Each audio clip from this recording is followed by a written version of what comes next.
Hi hello வணக்கம், welcome back to Thilaksman YouTube channel. இந்த பதிவில் வந்து நம்ம என்ன பார்க்க போகிறோன்னு பார்த்தீங்கன்னா, வருகின்ற 2025ஆம் ஆண்டு பரணி தீபம் வந்து கார்த்திகை மாதத்தில் என்னைக்கு வருது, நம்ம எந்த நேரத்தில் வந்து நம்ம வந்து பரணி தீபம் வந்து ஏற்றணும், எத்தனை விளக்கு வந்து நம்ம வந்து ஏற்றணும், இந்த பரணி தீபம் வந்து யாருக்காக நாம் வந்து விளக்கேற்றி வழிபாடு செய்கிறோம், மேலும் பரணி தீபம் அன்று வந்து நம்ம வந்து யமதர்ம ராஜாவை வழிபாடு செய்வதால் வந்து நமக்கு என்ன பலன்கள் கிடைக்கும்னு இந்த பதிவில் இருக்குது. அதனால் வந்து இந்த பதிவு வந்து ரொம்ப முக்கியமான பதிவு. யாரும் வீடியோவை ஸ்கிப் பண்ணாமல் எல்லாரும் கடைசி வரைக்கும் பாருங்கள். இப்போ தான் நம்மளுடைய திலக்ஸ்மன் யூடியூப் சேனல் ஃபர்ஸ்ட் டைம் பார்க்குறீங்கன்னா கண்டிப்பாக சப்ஸ்கிரைப் பண்ணிட்டு பாருங்க. வாங்க இப்போ நம்ம வீடியோக்குள்ள போகலாம். தமிழ் மாதத்தில் வந்து கார்த்திகை மாதம் வந்து 8வது மாதமாக வருகிறது. இந்த கார்த்திகை மாதம் முழுவதுமே வந்து ரொம்ப ரொம்ப விசேஷமான நாளாக தான் கருதப்படுகிறது. ஏன்னு பார்த்தீங்கன்னா வந்து முருகப்பெருமானை வந்து 6 கார்த்திகை பெண்கள் தான் வளர்த்தாங்க. அதனால முருகப்பெருமானுக்கு இது விசேஷமான நாள். அடுத்து பார்த்தீங்கன்னா வந்து ஐயப்ப பக்தர்கள் வந்து கார்த்திகை 1ஆம் தேதி மாலையிட்டு தான் சபரிமலைக்கு சென்று ஐயப்பனை தரிசனம் காண வந்து செல்வார்கள். அதுவும் வந்து இந்த கார்த்திகை மாதத்தில் தான். மேலும் கார்த்திகை மாதத்தில் அனைத்து இல்லங்களிலும் வந்து தீபம் ஏற்றி வழிபாடு செய்வார்கள். சரி, இப்போ வந்து பரணி தீபம் வந்து நம்ம வந்து யாருக்காக ஏற்றோம்னு சொல்லி பார்த்தீங்கன்னா வந்து யமதர்ம ராஜாவுக்காக தான் நம்ம வந்து இந்த பரணி தீபம் வந்து நம்ம வந்து ஏற்றி வழிபாடு செய்கிறோம். யமதர்ம ராஜாவை வணங்கி யமலோகத்திற்கு செல்லும் பாதை வெளிச்சமாகவும் முன்னோர்களுக்கு வாழ்வும் மகிழ்ச்சியாகவும் இருக்கணும்னு சொல்லிட்டு தான் நம்ம வந்து யமதர்ம ராஜாவை வணங்கி வந்து நம்ம வந்து விளக்கேற்றி வழிபாடு செய்கிறோம். அதை தான் வந்து பரணி தீபம்னு சொல்லிட்டு நம்ம வந்து சொல்றோம்.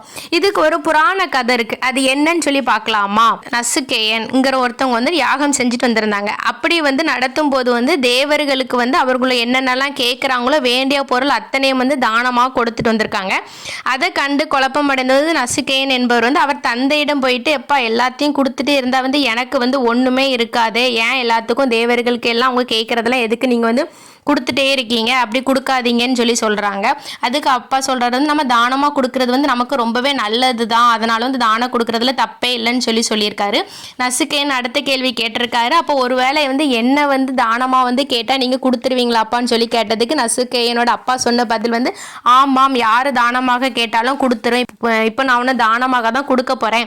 யாருக்குன்னு பார்த்தீங்கன்னா யமதர்மராஜாவுக்கு ஒன்று வந்து தானமாக கொடுக்குறேன்னு சொல்லிட்டு யமதர்மராஜாவுக்கு வந்து தானமாக வந்து நசுக்கேயரை வந்து கொடுத்துட்றாங்க.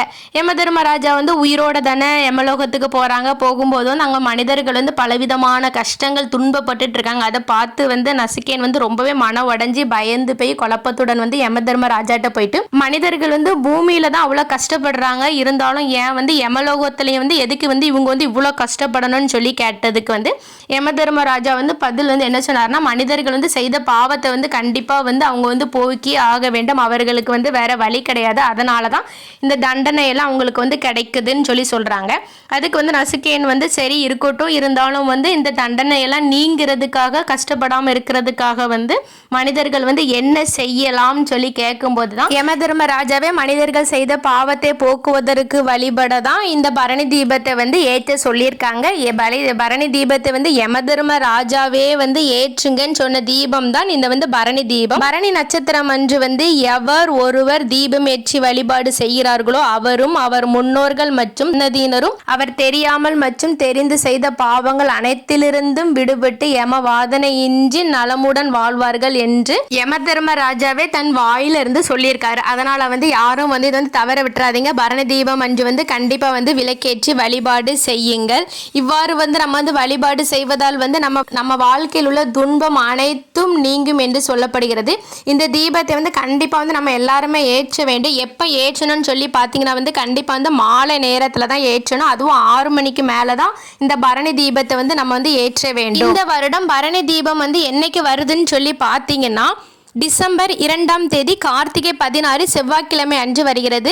பரணி தீதி வந்து எப்போ தொடங்குதுன்னு பார்த்தீங்கன்னா டிசம்பர் 2ஆம் தேதி மாலை 6 மணி 24 நிமிஷத்துலேருந்து டிசம்பர் 3ஆம் தேதி மாலை 4 மணி 47 நிமிஷம் வரையும் இருக்குது. அதனால் வந்து நாம் வந்து பரணி தீபம் ஏற்றி வழிபடக்கூடிய நாள் என்னன்னு பார்த்தீங்கன்னா டிசம்பர் 2ஆம் தேதி செவ்வாய்க்கிழமை. பரணி தீபம் வந்து எப்படி ஏற்றணும்னு சொல்லி பார்த்தீங்கன்னா ஒரு மணப்பலகை எடுத்துக்கோங்க. அதுக்கு மேலே வந்து ஒரு பித்தளை தட்டு வச்சு அதில் வந்து 5 மண் சிட்டி விளக்கு வைத்து வந்து மலர்களால் வந்து அலங்காரம் செய்து கொள்ளுங்கள். நெய் ஊற்றி பஞ்சு திரி போட்டு விளக்கு ஏற்றுங்கள். நெய் ஊற்றி விளக்கேற்ற முடியாதவர்கள் வந்து நல்லெண்ணெய் தீபம் ஏற்றி வைத்து வந்து வழிபாடு செய்யுங்கள். பரணி தீபம் வந்து எந்த திசையை நோக்கி வைக்கணும்னு சொல்லி பார்த்தீங்கன்னா வந்து கிழக்கு திசையை நோக்கி தான் வைக்க வேண்டும். எங்கு ஏற்ற வேண்டும் சொல்லி பார்த்தீங்கன்னா வந்து கண்டிப்பாக வந்து பூஜை அறையில் தான் விளக்கு ஏற்ற வேண்டும். வீட்டிற்கு வெளியவோ வாசலில் வந்து பரணி தீபம் ஏற்றவே கூடாது. பரணி தீபம் பூஜை அறையில் மட்டும்தான் வந்து ஏற்ற வேண்டும். வெளியே வாசல்லே வேற எங்கேயுமே வந்து ஏற்றக்கூடாது. இவ்வாறு நாம் வந்து பரணி தீபம் ஏற்றி யம தர்மராஜாவை வழிபடுவதற்குண்டான பலன் என்னன்னு பார்த்தீங்கன்னா யம பயம் நீங்கும், யம தர்மராஜாவிடம் இருந்து வரும் யம பாதனை எதுவுமே இருக்காது. நம்ம வந்து அறியாம செய்த பாவமும் முன்னோர்கள் செய்த பாவத்திலிருந்து நிச்சயமாக வந்து நமக்கு வந்து விடுதலை கிடைக்கும்.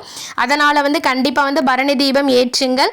மேலும் கர்ம வினை அகலும். கண்டிப்பாக வந்து பரணி தீபம் ஏற்றி யம தர்மராஜாவை வழிபாடு செய்யுங்கள். ஓகே ஃப்ரெண்ட்ஸ், இந்த வீடியோ உங்கள் எல்லாத்துக்குமே பிடிச்சிருக்கோன்னு நினைக்கிறேன். கண்டிப்பாக உங்கள் ஃப்ரெண்ட்ஸ் அண்ட் ஃபேமிலிக்கு ஷேர் பண்ணுங்கள். எல்லார் வீட்லேயும் வந்து கண்டிப்பாக வந்து பரணி தீபம் ஏற்றுங்க. தேங்க்யூ ஃபார் யுவர் வாட்சிங். அடுத்து இதே மாதிரி ஒரு நல்ல பதிவில் சந்திக்கலாம். நன்றி, வணக்கம்.